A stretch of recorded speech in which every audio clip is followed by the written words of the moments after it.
No último vídeo eu mostrei para vocês o começo do passeio pela cidade do Porto, no norte de Portugal. Eu fiz uma degustação de azeites, visitei a Torre dos Clérigos, a Livraria Lelo e comi em um restaurante incrível. Se você ainda não viu, aproveita para ver essa primeira parte do vídeo. E agora eu continuo o passeio atravessando a ponte até Vila Nova de Gaia.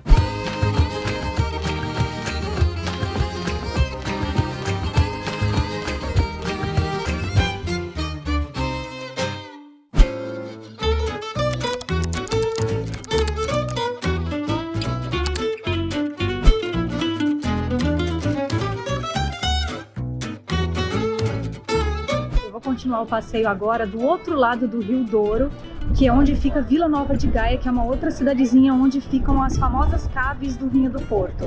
Para ir até lá a gente precisa atravessar uma ponte que eu tô passando aqui agora, que chama Ponte Luís I, que é uma ponte de pedestres assim, e a gente tem uma vista muito legal do Rio Douro, dos barquinhos. Olha só, vou mostrar para vocês.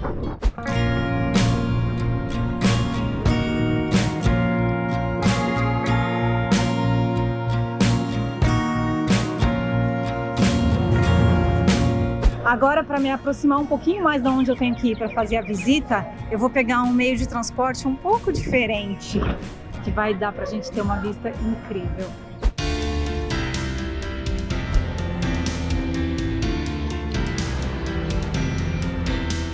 Essa é uma boa opção para conseguir ir até o local onde ficam a maioria das caves em Vila Nova de Gaia. É um passeio bem rapidinho aqui de teleférico, mas que tem uma vista lindíssima. Olha só. Dos barquinhos lá.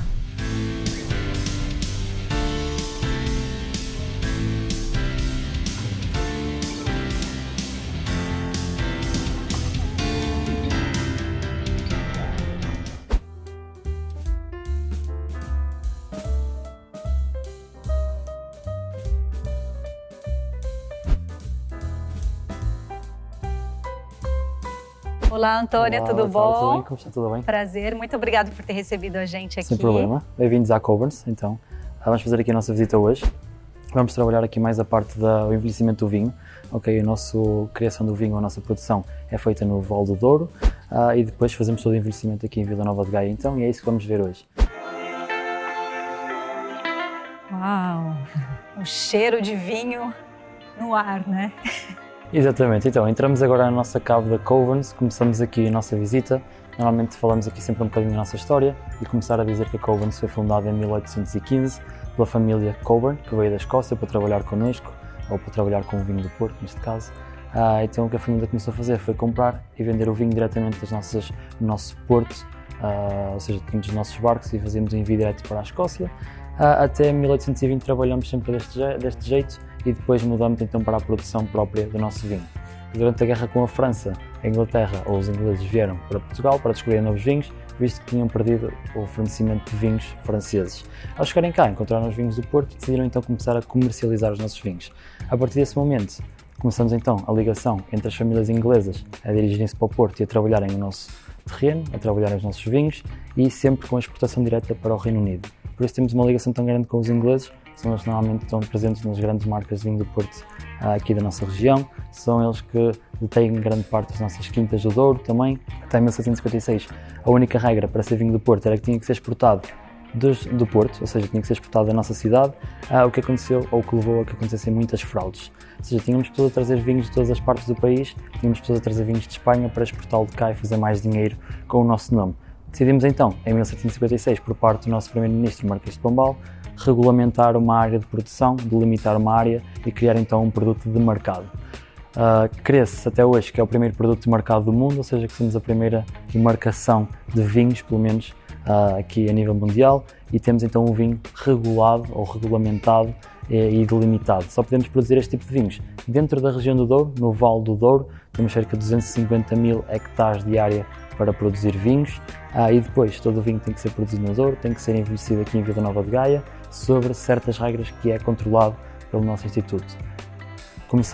Fazemos a colheita da uva, fazemos a pisa da uva, começamos a nossa fermentação, transformar o açúcar em álcool, mas a meio desta fermentação adicionamos então uma aguardente que tem por volta de 77% de álcool e que vai matar então a nossa levedura e terminar a nossa fermentação. Com tudo isto, continuamos a ter um vinho muito doce, com bastantes gramas de açúcar por litro, sendo que, por exemplo, o nosso branco pode ter cerca de 90 gramas de açúcar por litro, até chegarmos a um vinho com 20% de álcool, ou seja, 5 partes de vinho para uma parte de aguardente, garantimos então 50% de açúcares naturais e ao mesmo tempo uma grande quantidade de álcool para que possa envelhecer facilmente dentro de madeira. E quanto tempo a gente pode deixar um vinho do Porto envelhecendo? Isso vai depender sempre da marca, vai depender sempre da qualidade do vinho. Aqui o mais velho que temos neste momento dentro de madeira é de 1937, ou seja, falamos de 85 anos no momento.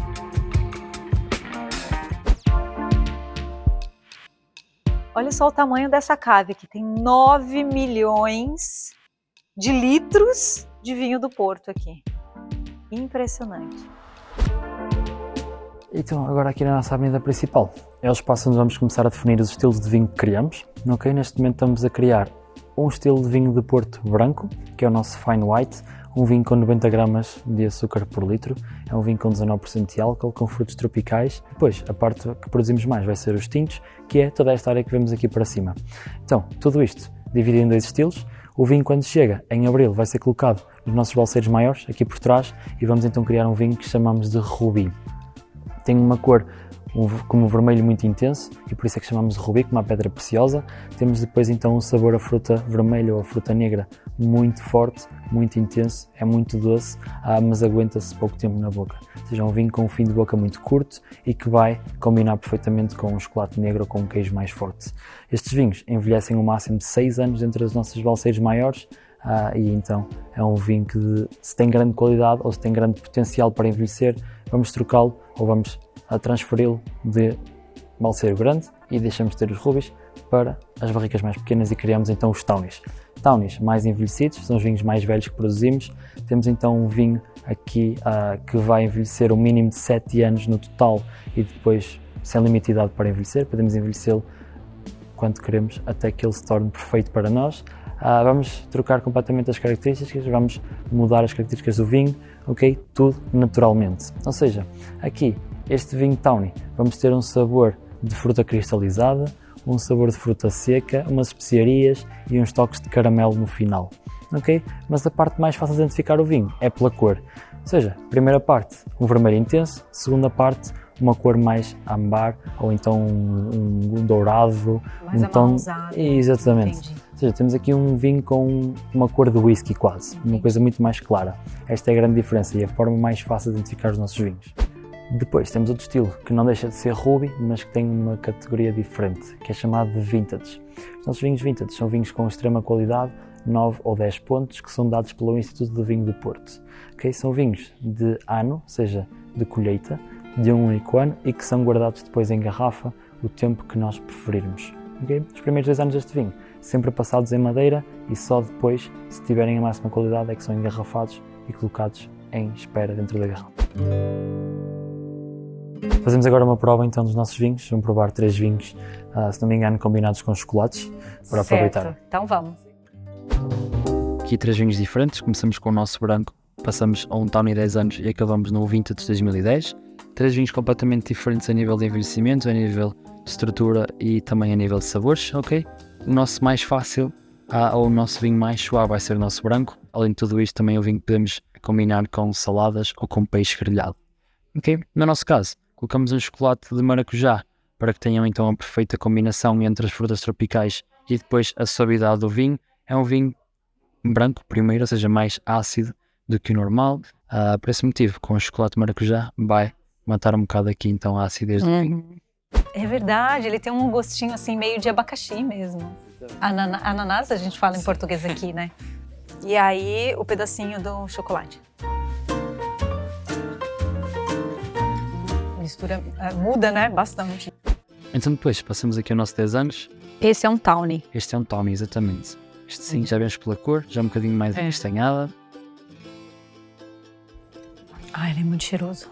Começamos com um toque de fruta cristalizada, um bocadinho já de frutos secos também à mistura. Passamos por uma especiaria de canela, assim ao meio. Temos um toque meio apimentado da canela e terminamos com um toque de caramelo intenso, mas quente. Passamos agora para o último. Temos aqui o Vintage, este sim, um vinho envelhecido dentro de garrafa. É um rubi na mesma, pela cor, identificamos então pela cor. É um vermelho muito intenso, quase um violeta. É um vinho com muita força, com muita expressão e com muita densidade. Vamos sentir muitos taninos no final, ou seja, muita astringência, muita secura. É típico destes vinhos, podem envelhecer durante imenso tempo. No nosso caso, colocamos então o chocolate com framboesa, ok? Vai libertar outra vez todo o sabor da fruta inicial e vai equilibrar esta secura final. Esse aqui eu acho que eu prefiro sem o chocolate. Continuando meu passeio aqui em Vila Nova de Gaia, agora eu vou conhecer um espaço que foi criado recentemente, em 2020, que é o WOW, World of Wine. Esse é um complexo cultural que tem 7 museus, 9 restaurantes e uma escola de vinho. São 35 mil metros quadrados de muita coisa interessante para a gente ver. Eu vou dar um giro por lá e também a gente vai conhecer um dos museus que é o Wine Experience para aprender ainda um pouco mais sobre o vinho aqui da região.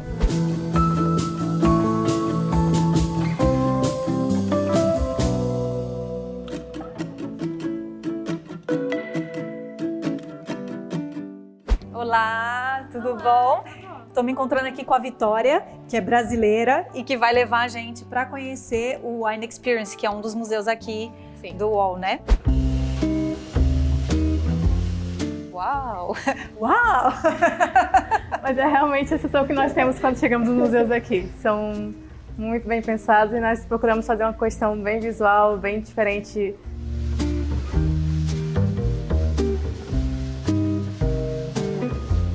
Por exemplo, a gente vai falar sobre as espécies de uva. Então, nós temos a Vitis vinifera, que é a espécie determinada para fazer a produção vínica, porque o uva de mesa do supermercado não vai produzir vinho. Tem que ter umas características diferentes. A uva vínica ela tem que ter películas mais espessas, temos que falar sempre película ao invés de casca. Tem que ter as grainhas, como quiser chamar, semente maiores, vai ter mais acidez, mais concentração de açúcares. São bagos menores, então tem toda uma questão quanto a isso. Então falamos aqui sobre botânica, sobre o crescimento das plantas e tudo. E até porque aqui nós conseguimos começar a responder algumas perguntas.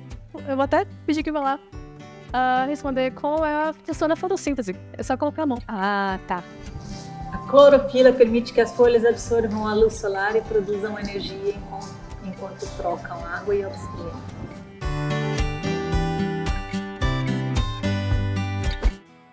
Olha que legal, aqui tem vários quadrinhos com paisagens de vinícolas no mundo inteiro e a gente tem que adivinhar que país que é.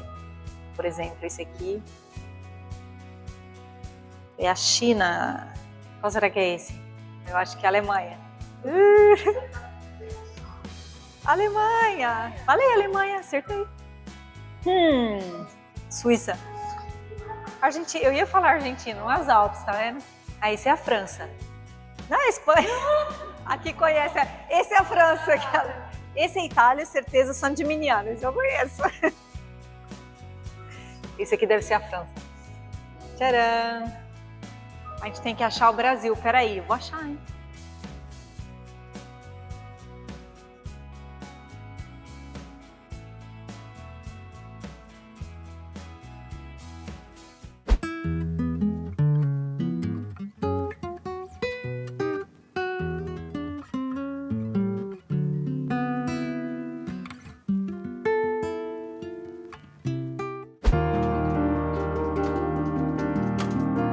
Olha que legal! É uma cidadezinha portuguesa.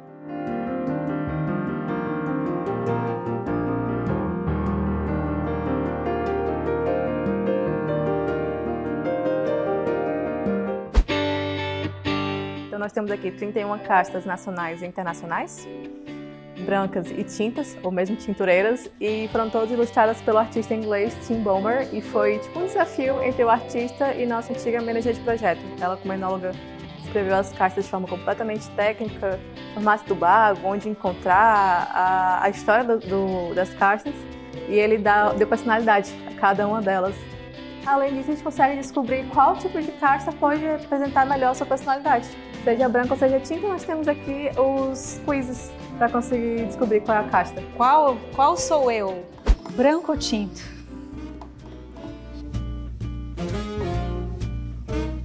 Eu fiz o teste para saber qual variedade de uva cabia com a minha personalidade e deu essa daqui. a Syrah, que é meio dúbia, porque ela tem um nome na Austrália e um nome na França. Então me deu aqui uma personagem francesa e uma outra mais cool australiana. Achei que combina. E a sala dos aromas geralmente chama muita atenção porque a gente consegue adivinhar um pouquinho melhor. E tem toda a experiência aqui. A ideia é apertar o botão e vai ser liberado aqui um aroma. E só depois vai aparecer a resposta do que é que foi liberado. Ah, é adocicado. Berries, é meio específico. Cítrico. Acertei.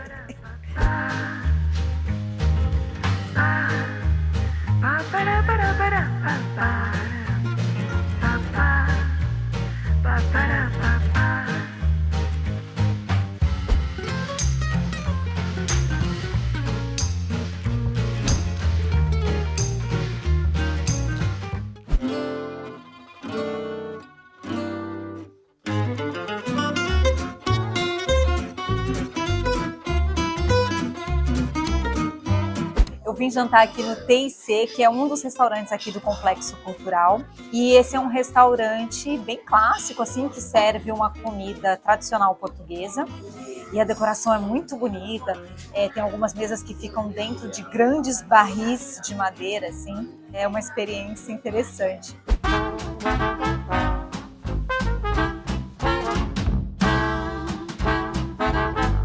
Eu pedi de entradinha aqui um caldo verde, que eu tenho assim uma memória afetiva, porque minha avó fazia um caldo verde que eu gostava bastante, que era meio fake, assim, não era o verdadeiro, mas eu gosto muito de caldo verde.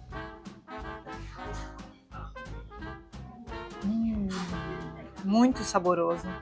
Ele tem aqui um pedação de chouriço, deixa eu tentar cortar para enfiar o chouriço inteiro na boca. Delícia essa couve. Bem fininho, muito bom. E aí, eu pedi também um bolinho de bacalhau, que parece que vem com uma maionese.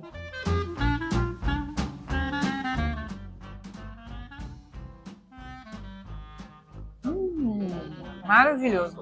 Bem levinho. Não é assim um bolinho de bacalhau ressecado, sabe? Tem bastante batata. Muito, muito gostoso. Chegou aqui meu prato principal.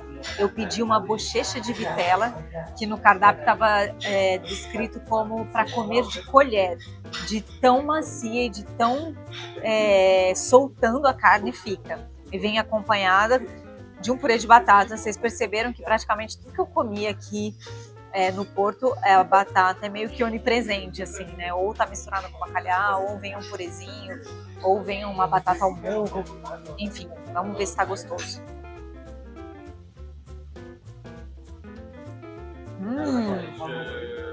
O purê, ele é meio que aromatizado com alheira. Então ele tem um toque defumado, assim, bem leve, não é nem um pouco enjoativo. E a bochecha de vitela, olha isso, desmanchando.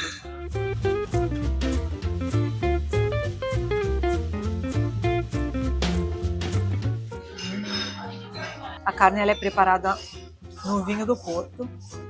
Tem um gosto bem suave de vinho.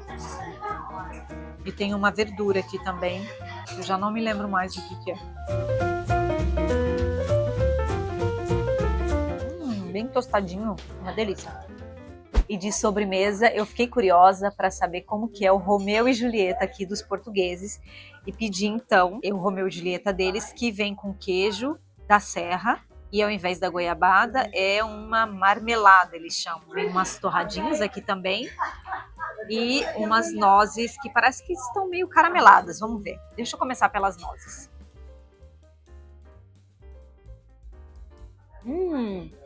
Elas são torradinhas e elas têm uma película bem levinha, assim, de um açúcarzinho. Muito gostoso.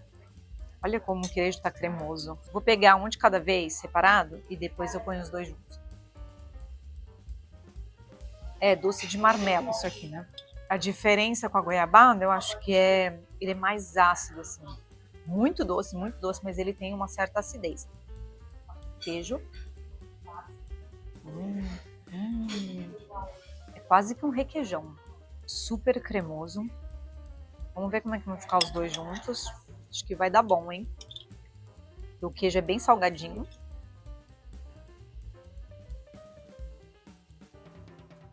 Muito interessante. A marmelada quebra bastante o salgadinho do queijo. Bem gostoso. E esse pãozinho aqui acho que é só para dar um charme, né? Uma torradinha bem crocante. Acho que dá para colocar por cima o queijo com a marmelada e comer de torradinha assim. Espero que vocês tenham gostado de conhecer a cidade do Porto comigo, conhecer todos os segredos deles, saber um pouquinho mais do vinho do Porto. E a gente se vê no próximo episódio. Se vocês gostaram, aproveita para deixar um like, um comentário e compartilhar esse vídeo com toda a família, os amigos e tudo mais. Um beijo para vocês e até a próxima. Tchau, tchau.